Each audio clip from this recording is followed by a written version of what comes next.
Hey buddies, welcome to AmassGames. My name is Simon. This is Tiny Epic Tactics Deluxe Edition, hence the use of the sleeve here.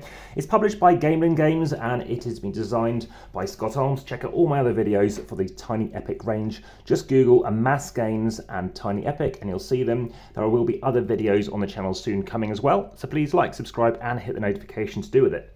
So as I mentioned, this is the Deluxe Edition. I have set it up so we have 4 characters. We have 4 types of characters. You must take one of each type. And let me talk to you about the kind of characters that we have. So we've got fighters. They basically have a sword with them. We happen to have wizards. They've got potions down here, which seems to have got knocked slightly. We've also got various other characters such as rogues, which are basically archers, paladins, and also we happen to have beasts over here. So this is a game whereby one of 2 objectives is going to trigger into the game, and then you're going to see if you're going to be the winner. And that is either if you happen to eliminate an entire opponent, so somebody else is going to have all this out. So I've set myself up as yellow in the corner. I have 4 allies, but blue could be in this corner here. We could have green. You can see these 4 stars down here. And you can see there's other stars here. So in the last game I did play it as a 4. So you're going to be set yourself up in whichever corner, you randomise who starts and then go out from there. Just setting yourself up to show you with one of those 4 sets of characters with one opponent, just to show you how fighting will work in a second. So on your turn, you are going to take up to 3 actions. Now actions are going to be used 1 per individual character. So 3 of the 4 could be moving. You can use 1 character twice, but they will get exhausted as such. So as an example, let me show you what I could be doing. I could be moving this guy, which represents my wizard, and move him forward. So watch out for all the stuff pinging everywhere. So we can have my wizard move. Now, why do I want my wizard to move? Well, either the game will end when someone has all their other characters eliminated, or if we happen to control these various control points. We have 3 in the game. So let's say I move forward, and as you can see with my wizard, they can move forward 3 spaces, the beast can move forward 4. So for the time being, let me just move these around a little bit and show how it's going to work. So my beast can move forward 4 spaces, 1, 2, 3, 4. They can move there, but for some reason they might want to stop, so they stop early. Can you see that I'm standing on a control marker spot? Now, for example, at the end of my turn, if I happen to be on a control point, which is different to the other ones, as you can see, it's got a big square around or a hexagon around it. At the beginning of my next turn, if I happen to be on one of these markers, remember at my beginning of my turn, and I have to have the majority, so if I've got one on here but somebody else on here, then it's a tie, but obviously over here it represents me having 2 against 1, then this one, purple, will move forward 1. Now this happens to be grey, that can move forward if someone's controlling that one, and amber, etc. And the game will end, as I mentioned, if someone happens to have caused it to go into the final bits and everyone takes one more turn. So it doesn't matter if you push it forward 1 position, you will not be getting any points. But if on the 3rd time that it moves forward and you happen to be in control, then you are going to take that marker. And like I said, you're going to get yourself 5 points at the end of the game. Regarding battling, well, I will show you how you battle in a second, but if you happen to battle somebody and you destroy their character, then you are going to take their character card. So for example, if I happen to destroy this person here, I'll get myself 2 points at the end of the game. I'll also get myself 2 points any character I have remaining, and I'll also have 1 point at the end of the game if I happen to be stood on a village space, represented by here, etc. Now just to let you know, you can flip these over. We have a solo enemy that you can be playing with as well. And there are exactly 16 cards, so there's 4 of each type. As I mentioned, you can have 4 of each type, sort them before you do start playing. Now you can take the same action twice with a character. So as an example, if you wanted to move twice, so I want to move this guy 1, 2, whatever it might be, and then move again, then if I'm moving, you can never do the exact same thing twice unless it says otherwise. But you might want to move and then attack. So imagine I move and then I try to attack somebody. Well, I'm using 2 actions with the same character. That means they're going to get exhausted. They're going to take, on exhaustion markers, and it's going to go on that character. Next turn that comes around to them, this player, then they can choose to either have this get removed, but it means that they will not take a turn, or they can spend 2 health to actually take a turn. So that's how that can work. Otherwise, there are other things that can cause it to happen. Now, it is called Tiny Epic Tactics because everybody will start off with 2 cards at the beginning of the game, and you're going to pick one and discard the other. So if you happen to move, it's an if-then-else kind of game, if you happen to move a second ally into a forest space, so that your forces occupy at least 2 forest spaces, such as here, then all allies in forest spaces may immediately restore to either full ammo or full health. That's something I can do. And at the end of your turn, you're always going to be drawing up 1 tactic card, and you can always discard 1 down. This one says if you move an ally who starts in a forest space into a water space, then again you can do something else. Beginning game, you're going to discard one of them, keep one of them, and again, at the end of your first turn, of course, you'll have 2 cards if you haven't, of course, used this one up.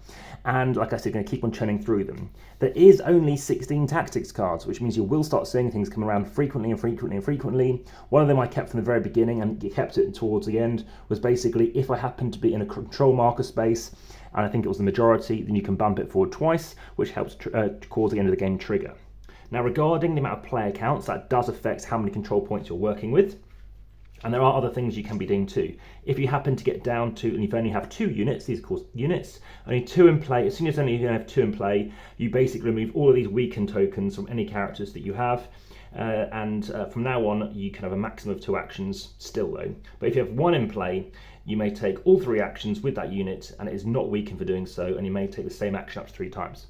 So it's a bit different. Each character is different as well. So this one lets you attack twice on a turn if she doesn't move. This one allows you to do various things. You can stun somebody. They cannot be countered. Countering I'll talk to you about in a second.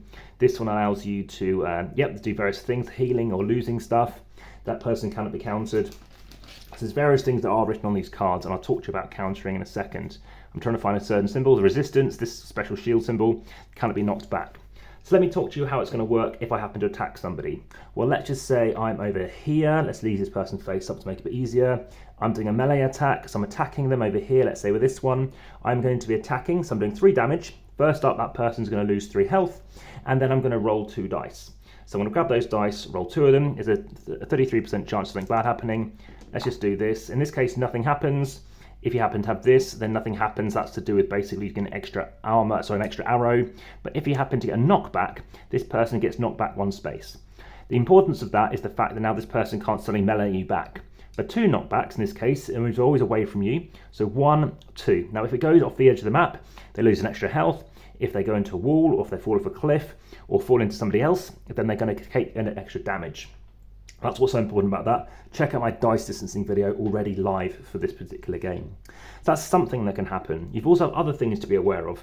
Walking into water is going to cost you an extra movement. So normally you can go 1, 2, 3, but over here it's going to be 1, 2, 3, or to go up a level, it's going to cost you 1, 2, obviously to get higher up.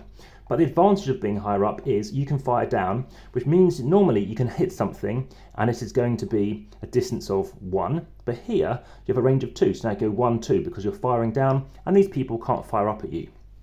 You've also got peaks. Peaks are great. Basically means you can hit anything on the map, which is fantastic.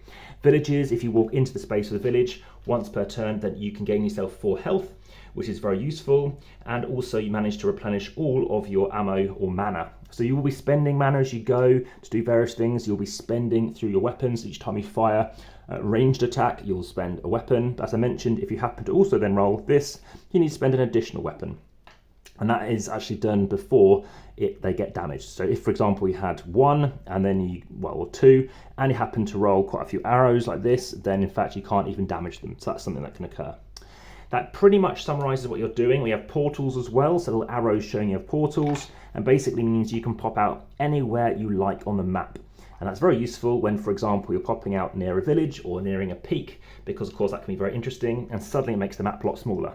Very fascinating how you may have seen how all of this is well built into the actual game box. Obviously a very small Tiny Epic standard size box. There are other maps available too. And again, it's very enjoyable play. A little bit fiddly. I think Tiny Epic Quest has been the most fiddliest one I've played. A little bit of fiddliness going on this one, but it's not too bad. I love the fact you've got different terrain heights. People really love the fact that you can get damage for falling off. The fact that everyone's controlling over certain areas is really cool too. People might not like the fact that people might get eliminated, but again, that is an endgame trigger. And like I said, I think the tactics card is a key part of it. It looks really fascinating as well. You can flip this over. There's a solo bit too as well. There's also an expansion, which we have Tiny Epic Lanterns, where it means you're only playing with one of these control markers, and instead you're trying to flip these lantern markers over. So various torches, lighting them and trying to get these torches alight. That's very cool too. And again, there's a whole pack of stuff you can also play with. There's lots of play modes in this particular game too, and most recently I just played it as a regular game, a 2 to 4 player competitive game, but there's 2 versus 2 player team play. There's also 2 to 4 player battle mode, 1 player solo venture, and 2 player cooperative mode as well. So yeah, lots of different things to play with. Again, that battle mode is slightly different, and yes, I may well talk to you about that in a future podcast episode, so make sure you head through the description on YouTube to learn a bit more about it as well. But battle mode is mainly to do with when you end on an artifact space, so in a certain space an artifact, you're basically trying to be fighting over it and trying to not lose those artifacts. Think about capture the flag is basically the premise there. But yeah, these kind of just about sound shots. Do not wear scarves. I've seen people be affected by them. But like I said, you can lose characters. Sometimes you can gain new characters as well. And like I said, everything's pretty much filmed and shot. Like I said, it's taking up some space. And I did deliberately set up the board in advance. But it looks really cool. It looks a nice cloth piece. Obviously, this is reversible too.